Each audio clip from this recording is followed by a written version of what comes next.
வணக்கம்ங்க. இன்றைக்கி நம்ம பச்சை சுண்டைக்காய் வச்சு எப்படி சட்னி செய்யலான்னு தான் பார்க்க போகிறோம். ஸோ அதுக்கு தேவையான பொருளெலாம் எடுத்து வச்சுருக்கேன். ஃபஸ்ட்டு வந்து பச்சை சுண்டைக்காய் வந்து நல்லா நசுக்கி வாஷ் பண்ணிவிடுங்க. ஒரு 2 முறை வாஷ் பண்ணிவிடுங்க.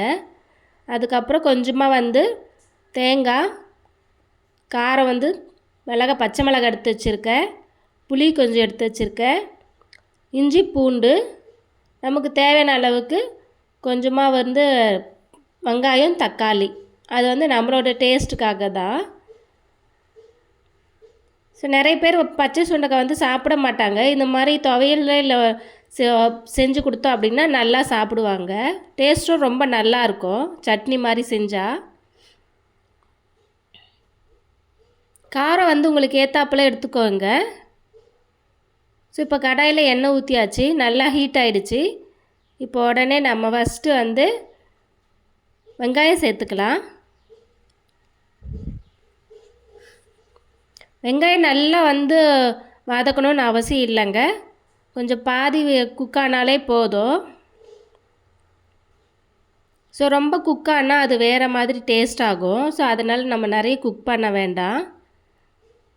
ஸோ அடுத்தது நம்ம வந்துட்டு ஒரு 2 செகண்ட் 3 செகண்ட்லேயே வந்து அடுத்தடுத்து நம்ம சேர்த்துக்கலாம். ஸோ அரைக்க தான் போகிறோம், அதனால் வந்துட்டு ரொம்ப வந்து வதக்கணும்னு அவசியம் இல்லை. ஸோ இப்போ நம்ம இஞ்சி பூண்டு சேர்த்துக்கலாம்.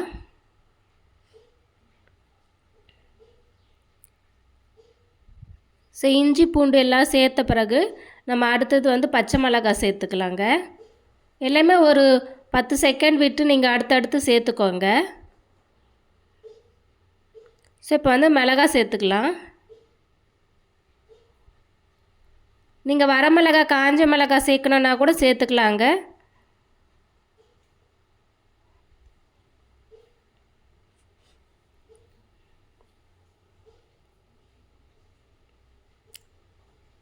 ஸோ அடுத்து நம்ம வந்து பச்சை சுண்டைக்காய் சேர்த்துக்கலாம். இது வந்து விதையெல்லாம் போகிற அளவுக்கு வாஷ் பண்ணக்கூடாதுங்க. சும்மா வந்து அந்த கொஞ்சம் மேலே தட்டி ஒரு 2-3 முறை நல்லா அலசிட்டால் போதும். விதைய சாப்பிட்ணுங்க. அதனால தான் விதை வந்து சில பேர் விதை எடுத்துகிட்டு செய்வாங்க. விதையோடு தான் சாப்பிட்ணும் சுண்டைக்காய். ஸோ இப்போ இதில் வந்து நிறைய வந்து இம்யூனிட்டி பவர் இருக்குங்க பச்சை சுண்டைக்காயில். ஸோ நமக்கு இப்போ ரத்தமே இல்லை அப்படின்னா கூட வந்துட்டு நட்ஸு தான் சாப்பிட்ணும், பழம்தான் சாப்பிடணும்னு அப்படி அவசியம் இல்லை. ஸோ இந்த மாதிரி வந்து நமக்கு பச்சை சுண்டைக்காய் நீங்கள் ஒரு மாதம் வந்து நீங்கள் சாப்பாட்டில் சேர்த்துக்கிறீங்க உணவில் அப்படின்னா உங்களுக்கு 1 மாதம் கழித்து நீங்கள் செக் பண்ணிங்கனாலே உங்களுக்கு தெரியும். அந்த அளவுக்கு இதில் வந்து ரத்தம் ஊறுங்க.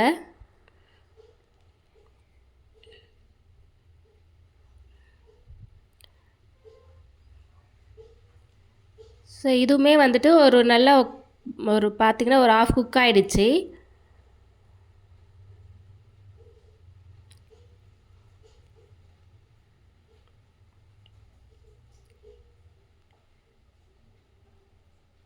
ஸோ இது நல்லா குக் ஆன பிறகு அதுக்கப்புறம் கொஞ்சம் தேங்காய் சேர்த்துக்கலாம்.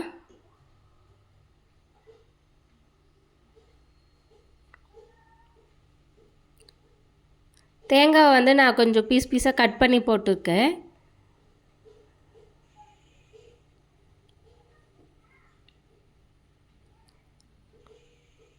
ஸோ உங்களுக்கு அதனால பச்சை சுண்டைக்காய் வந்து கலர் மாறுறது உங்களுக்கு தெரியும்.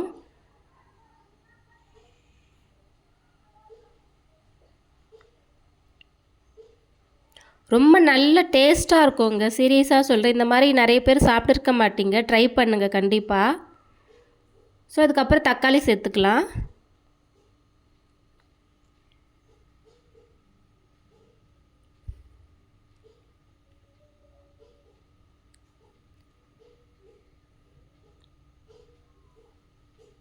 ஸோ தக்காளியுமே வந்துட்டு நல்லா குழைய வேகணும்னு அவசியம் இல்லைங்க. கொஞ்சம் லைட்டாக வெந்துச்சுன்னா போதும், ½ குக் ஆனால் போதும்.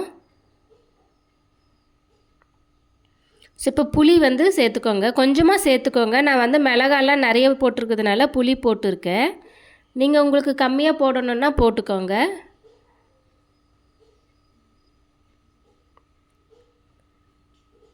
ஸோ தக்காளி போட்ட பிறகு ஒரு நிமிஷம் போல் நல்லா வதக்கணும். ஆல்ரெடி சுண்டைக்காய், பச்சை சுண்டைக்காய் வந்து பாதி குக் ஆகிடுச்சு.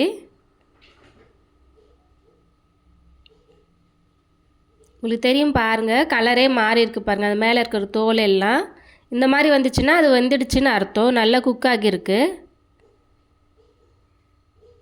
ஸோ இப்போ தக்காளிக்காக நல்லா 1 நிமிஷம் போல் இருந்தோம்னா போதும். ஸோ இது மொத்தமே ஒரு 5 நிமிஷம் 6 நிமிஷம் தாங்க ஆகும் செய்கிறதுக்கு. குயிக்காக செஞ்சிடலாம். டேஸ்ட்டும் ரொம்ப சூப்பராக இருக்குங்க. இட்லி, தோசை, சப்பாத்தி இப்படி எல்லாமே வச்சுக்கலாம். ரைஸ் கூட இது செஞ்சுட்டு பிசைஞ்சு சாப்பிட்டோம்னா அவ்வளோ நல்லாயிருக்கும் சூடாக. நிறைய பேர் வந்துட்டு இந்த விதைக்காக சாப்பிட மாட்டாங்க. அந்த விதை வந்து மென்று சாப்பிட்றதுக்கு ஒரு மாதிரி இருக்கும்னு சொல்லிட்டு சாப்பிட மாட்டாங்க. சுண்டைக்காய் சாப்பிடவே மாட்டாங்க. அந்த மாதிரி இருக்கிறவங்களுக்கு வந்து இந்த மாதிரி நம்ம சட்னியில் சேர்த்து கொடுக்குறோன்னா நல்லா ஹெல்த்தும் உங்களுக்கு நல்லா வந்து இம்யூனிட்டி பவர் வரும். ப்ளட்டும் உங்களுக்கு நல்லா ஊறுங்க உடம்புல. ஸோ நல்லா ஆறின பிறகு மிக்ஸி ஜாரில் வந்து மாற்றிடலாம். அரைக்கிறதுக்கு தேவையான அளவு கல்லுப்பு கொஞ்சம் சேர்த்து அரைச்சிக்கோங்க அரைக்கும்போதே.